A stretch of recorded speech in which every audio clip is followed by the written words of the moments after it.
Ricardo, thanks so much for joining me here today. I'm in your gym, well Terry's gym, but you know your gym as a professional. Talk to me about the relationship with Terry and how you kind of started here at TS Boxing.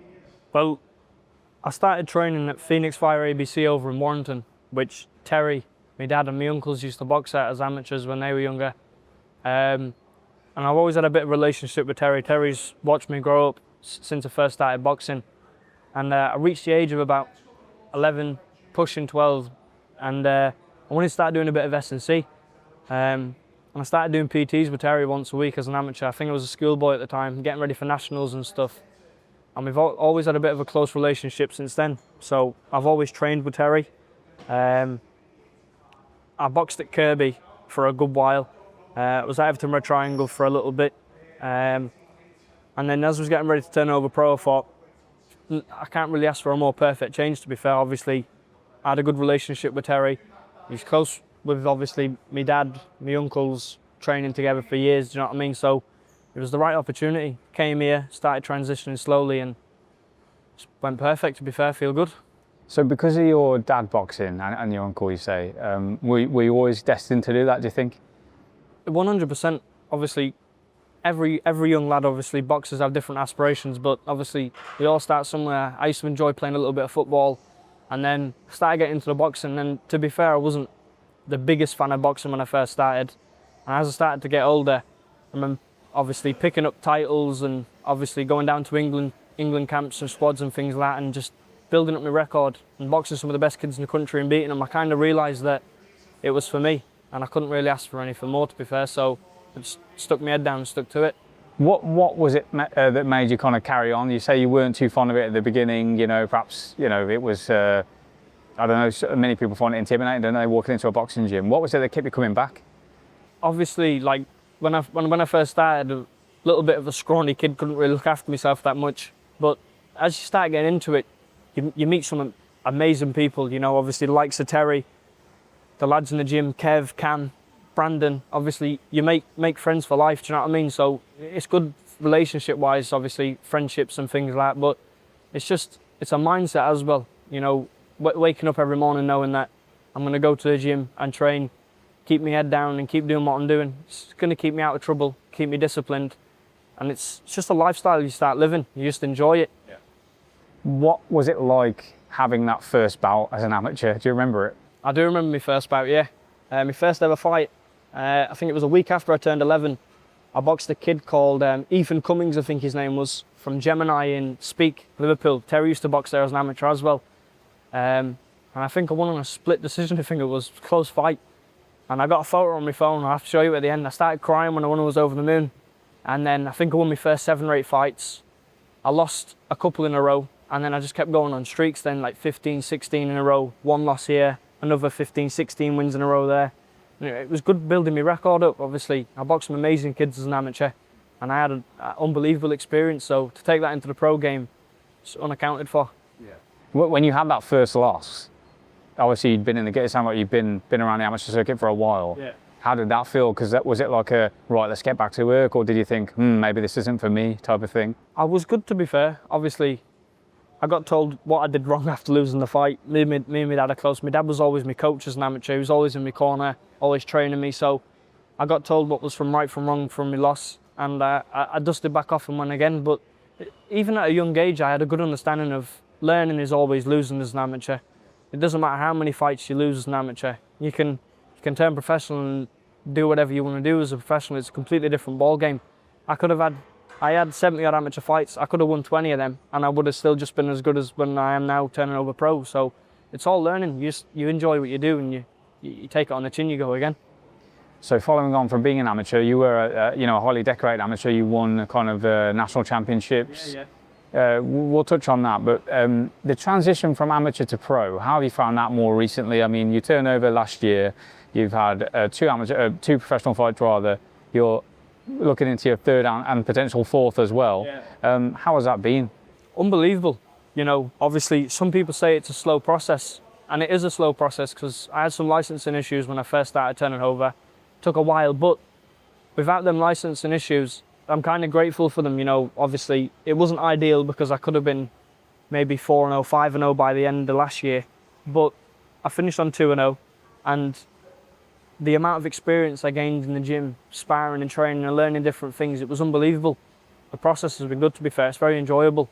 Did you feel like you already had a kind of pro style before you arrived at the pro? Yeah, definitely. Yeah. Even as a young kid, as an amateur, I was always like hands down, or like bit of a Philly shell sort of style, just picking shots, like picking counters. But you see most amateurs now, it's just 2s and 3s, like phases, go, work rate. And you see that from top end amateurs, that's how amateur boxing is meant to be boxed. But a lot of people say it, obviously, I've got a pro style as an amateur, that's why I'm not as good, but I was always destined to turn over professional and enjoy the game. So, was your dad and your uncle professional?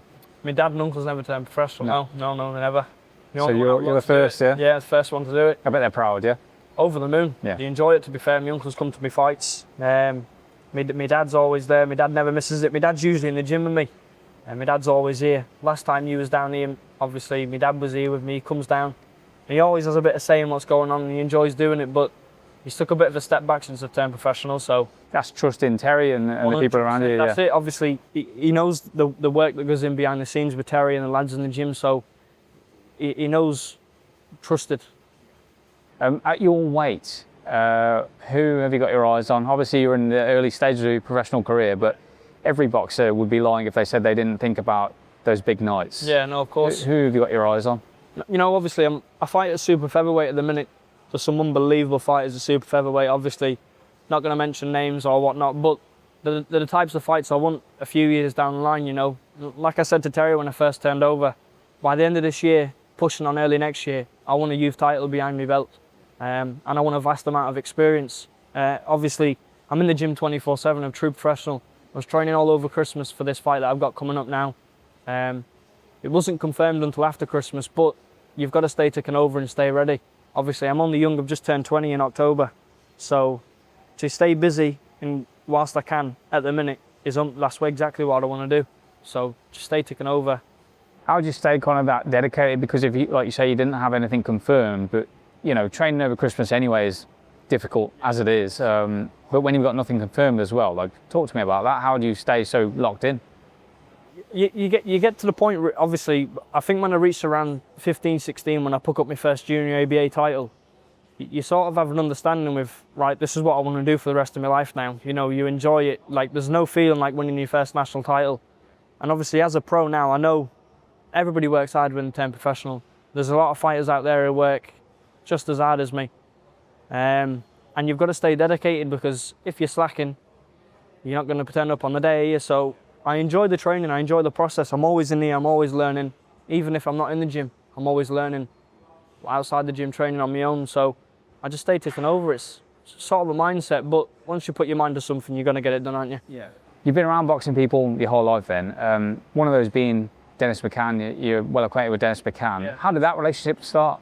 When I parted ways from my first manager, when I was getting a new manager, obviously, Dan was in the gym. And Dan ended up signing with Jamie Ingram, who's my current manager. And I'm pretty sure Jamie works for Dennis. And you're on about it, and Dennis co-manages me. So I've got quite a good relationship with Dennis. Obviously, we speak over the phone. He's been to both my fights. He's been there, and he's someone good to have around you, obviously. As a young travelling lad myself, to see what he's done in the sport, absolutely phenomenal. So obviously, he's someone who I'm close with, I can talk to. He's someone I can look up to and gain vast experience from, do you know what I mean? Yeah, somebody you can relate to. 100%. Yeah. As a young travelling man, you just mentioned there, do you feel kind of like a certain pressure perhaps? I know travellers have produced some of the best boxers this country and, you know, the world has seen. Do you kind of carry that with you? Do you feel that kind of pressure on your shoulders at all, do you think? Believe it or not, no, it makes no difference to me. You got to get in there and you got to do what you got to do, but there's plenty of travellers that have come from top spec, you know. Obviously, you got the likes of Billy Joe Saunders, phenomenal. What was he, 2-weight world champion, was he? He was unbelievable to watch. Look at little Dennis McCann, he's up and coming, he's paving the way. I'm 100% sure he'll be a world champion at some point. Tyson Fury. Yeah. I mean, I love watching Tyson Fury, obviously. It's unbelievable. Obviously, travellers produce some of the best boxers. It's been said for years, especially amateur pedigree. So some of the best amateurs have been young travelling lads, obviously. you've got plenty of them up and coming now. Obviously, William Birchall, one of my good pals, Leighton and Nelson Birchall, two of my other good pals, you know, unbelievable boys, and obviously coming from travelling backgrounds, so it's good. There's plenty of young travelling lads coming through. So this fight coming up then, in Essex, what do you know of your opponent? He's never been stopped before. He's quite a tough Mexican. I've had a little watch of him. Stylistically, suits my style to a T, to be fair.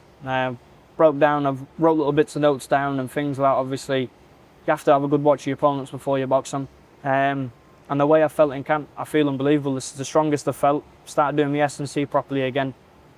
I'm in very good shape. You know, I'm not too far off fighting weight already, which is not necessarily ideal, but it's better than being much too heavy, do you know what I mean? Yeah. So thanks to my nutritionist, Finn Kenny, obviously working behind the scenes, and we're doing well. But I believe I can get the stoppage this time round, and I will be the first to give him the stoppage, and I believe it can come. And then following on from that, not that you're looking past your opponent, but there's a potential fight in another fight, a fourth fight in February as well. Is that right, February? April it is. April, my apologies. Talk to me, what can we talk about that? What can we say about that? Ricky Allen was meant to be on the show. Pretty sure it was meant to be in December. No, I think it got announced December. I'm pretty sure it was meant to be February. I didn't know everything behind the scenes of the show until it was mentioned to me. And Ricky passed away. God rest his soul. He was an unbelievable fighter, someone I used to look up to as a kid. And Kell Brook stepped in. And I'm pretty sure it's confirmed for April 11th. So get this one out of the way, yeah. Boxed off February 13th. Just get in there and do what I do best, and then on to Dubai. And then what is next following on there for Recardo Jenkins? What is next? Everybody says it, but you don't start boxing. You don't start your professional boxing career just wanting to win little bits and then end up finishing. Obviously, I want to go down the British route. I want to win British titles. Want to win English titles. And I want to be a world champion one day, and I will believe if I stay dedicated and keep doing what I'm doing, I will get there one day. Well, we heard it here first, and we'll play this back when you are. Lastly, how would you describe your style? I've seen bits of you in the gym here. Me personally, I think it's very flash, but backed up, you know, yeah. Sharp. Like you say, you're looking strong as well. How would you describe it? I'm quite a laid-back counter-puncher, quite clever with my shots, to be fair. I've got good footwork, obviously, for a pro. I've got good at creating angles, good at boxing on my back foot, very good counter-puncher, and that's what I was like as an amateur. But since I started turning over with Terry, my inside work's just as good, so that only comes in when it needs to be implemented. So if I can box on my back foot, and I can stay boxing on my back foot and keep doing that, that's exactly what I'm going to do. But the knockouts come, you don't go looking for them. You go out there and you get your experience. But I know I'm quite a big puncher for the weight, so if the knockouts start coming, they start coming, but there's no rush. I can see what you say about the Mexican style and perhaps suiting you as a counter puncher. They're very come forward. They're very like want to sit on you type of thing. 100%. Yeah, that could be the knockout you're looking for. Perfect for my style, to Yeah. be fair. Obviously, plenty of shots in the inventory. A lot more to add to the arsenal as well. So if he comes trying to rush in, then he knows he's going to get peppered with a few counters, doesn't he? That's it. Ricardo, best of luck for your upcoming fights. And Thank you very much. Thank you so much. You're a gentleman. Nice meeting you. Thank you.